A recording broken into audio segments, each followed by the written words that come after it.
Pour chaque bombe qui tombe, quelque part, un carnet de commandes se remplit. Pour chaque ville en ruine, une nouvelle fortune se construit. Et pour chaque sanction économique qui fait la une des journaux, des milliards de dollars changent de main, loin des regards. Pendant que nos écrans nous inondent d'images de chaos, de souffrance et de destruction, une autre réalité, bien plus discrète, se met en place. C'est une machine économique parfaitement huilée qui démarre au premier coup de feu. Une machine qui ne carbure pas au pétrole ou à la poudre, mais à l'instabilité mondiale.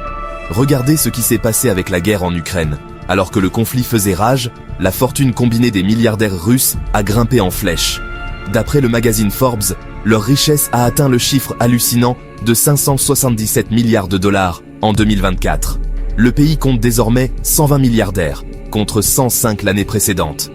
Comment est-ce possible?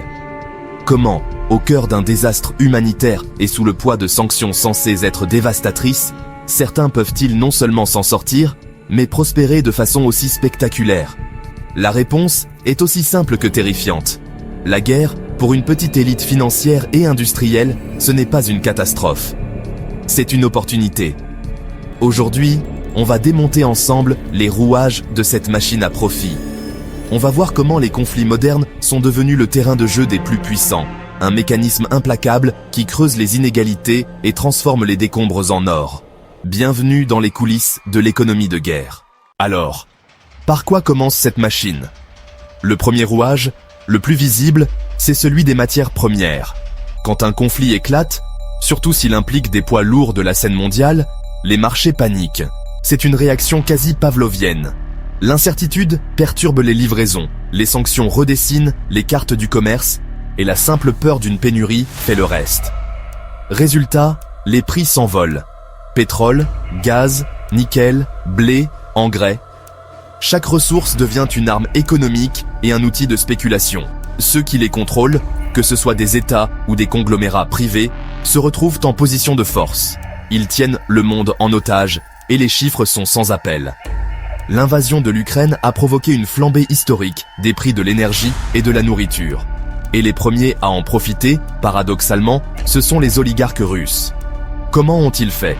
C'est simple, en redirigeant les flux. Sanctionnée par l'Occident, la Russie a massivement réorienté ses exportations de pétrole, de gaz et de métaux vers des géants comme la Chine et l'Inde. Et ça a payé. Les revenus ont été si colossaux qu'ils ont plus que compensé l'impact des sanctions.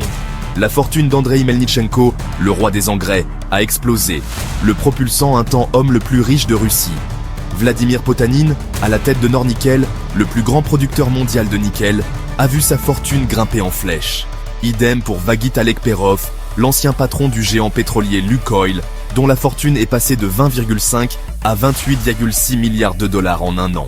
Et ces hommes ne sont pas des cas isolés, ils sont le symbole d'un système. Leurs entreprises, comme Novatek pour le gaz, contrôlent des ressources devenues vitales. Elles profitent d'une demande mondiale qui ne baisse pas et d'une offre qui, soudain, se raréfie. C'est la loi du marché, tout simplement, mais appliquée à une échelle démesurée et alimentée par une tragédie humaine. Mais ce jeu ne se limite pas aux oligarques. Partout dans le monde, les traders de matières premières, ces acteurs très discrets des places financières de Londres, Chicago ou Genève, réalisent des profits records en pariant sur cette instabilité. Ils achètent au plus bas au moindre signe de calme et revendent au prix fort à la moindre escalade.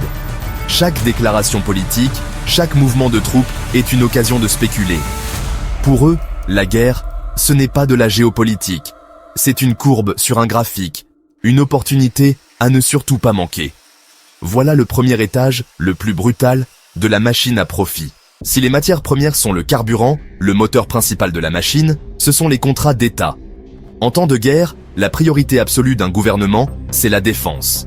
Les budgets explosent, les procédures d'appel d'offres sont accélérées, parfois même ignorées au nom de l'urgence. L'État devient le plus gros client du pays, et il paie, sans vraiment discuter.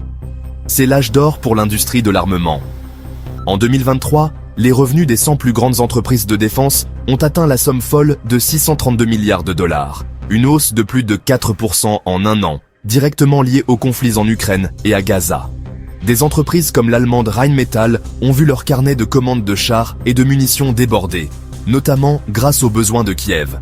Les géants américains comme Lockheed Martin, RTX ou Northrop Grumman, qui dominent le marché, ont engrangé des dizaines de milliards.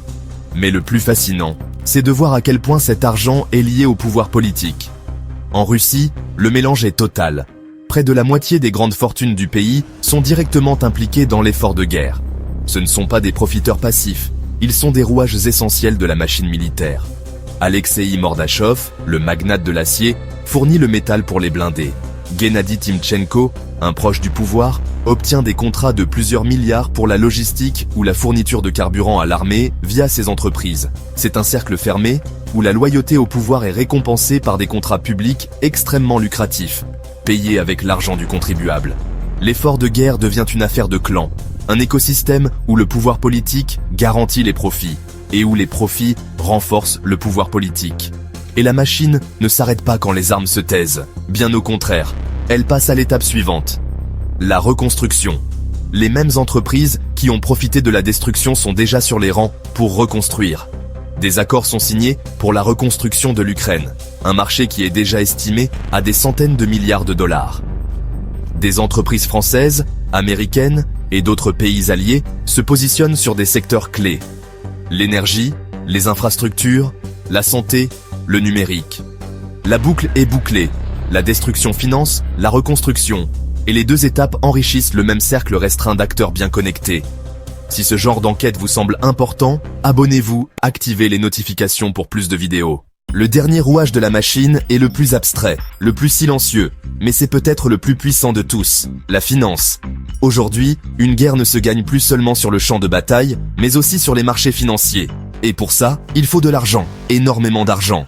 Pour financer l'achat massif d'armes, payer les soldats et maintenir l'économie à flot, les États en guerre s'endettent massivement. Ils émettent ce qu'on appelle des obligations de guerre, ou des bons du trésor. Pour le dire simplement, ils empruntent de l'argent en promettant de le rembourser plus tard, avec des intérêts. Et qui achète cette dette? Les grandes banques, les fonds d'investissement, les gestionnaires d'actifs. Pour eux, la dette d'un pays en guerre est un produit financier comme un autre. Risqué bien sûr, mais avec un rendement potentiellement très élevé. En gros, ils parient sur la capacité du pays à survivre et à rembourser. C'est une spéculation sur l'issue même du conflit. Ce n'est pas nouveau. Pendant la Première Guerre mondiale, les banques jouaient déjà un rôle clé. Mais avec la vitesse des marchés financiers d'aujourd'hui, le phénomène a pris une ampleur folle. Des milliards peuvent être levés en quelques heures, ce qui rend les États en guerre totalement dépendants des marchés financiers. La spéculation va encore plus loin. Les fonds d'investissement parient aussi sur les actions des entreprises qui profitent de la situation. Défense, cybersécurité, énergie, logistique. Ils créent même des produits financiers complexes, comme des ETF, qui permettent à n'importe qui de miser sur tout un panier d'actions de l'industrie de la défense. La guerre devient un secteur d'investissement comme un autre, totalement aseptisé, déconnecté de sa réalité sanglante. On ne parle plus de profiteurs de guerre, un mot qui sonne un peu trop direct, mais de stratégie d'investissement thématique.